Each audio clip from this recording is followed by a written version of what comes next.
gudoomiye ku-xigeenka degmada Baydhabo Aadan Carab oo wareysi gaar ah CCTV Koonfur Galbeed ee Soomaaliya iyo waliba uu ku warbiyay horumarada guud ee ku tilaabsaday magaalada Baydhabo. Gudoomiye Carab iyo waliba uu carabka ka dhaway in magaalada Baydhabo amnishi uu soo koob dhaskaalay kor 100% meel ganacsiga iyo dhisoo ku jiidatay magaalada iyada korankahi.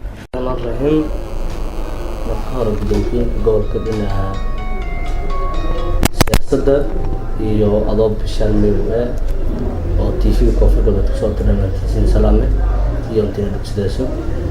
salaan kadib su'aaladii weydiiyay horumarka magaalada xaaladda amni xaaladda guud oo kale oo ganacsiga magaalada su'aalada weydiiyay su'aaladeed faylo runtii muddo ku bilaawna horumarka magaalada wadooyinka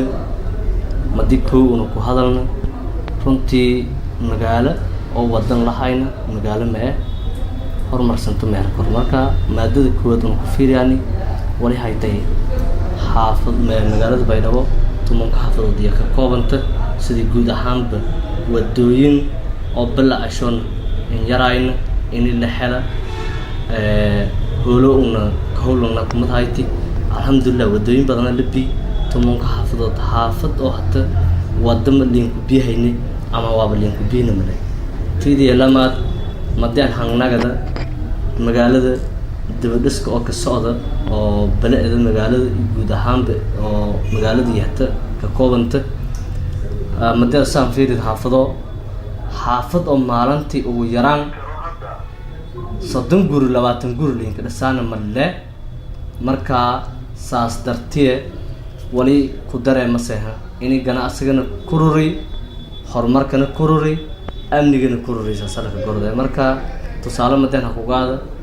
booliska laamaha amniga xaafado rugo oo xaafado isku liinga la kasuubi oo 20 doore maduma dharko yala kasuubi hanasay oo isku kaadayaan shacabka iyo laamaha amniga iyo maamulka bantaasi iyo isku kaaladayaan intaasana ka suubi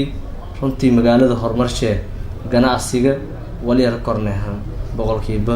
boqolaal rogeer kornamaayigi ka taa 9 meel marka taasay erfad maamulka gobolka iyo kan degmada Baydhabo iyo waliba iyo mudooyinkan ka dambeeyay magaalada reedan naga ana bilicdi iyo suuradii laga kasajari magaalada tan ee Baydhabo Janaay Bishaar Muqtaar Koonfur Galbeed TV Baydhabo.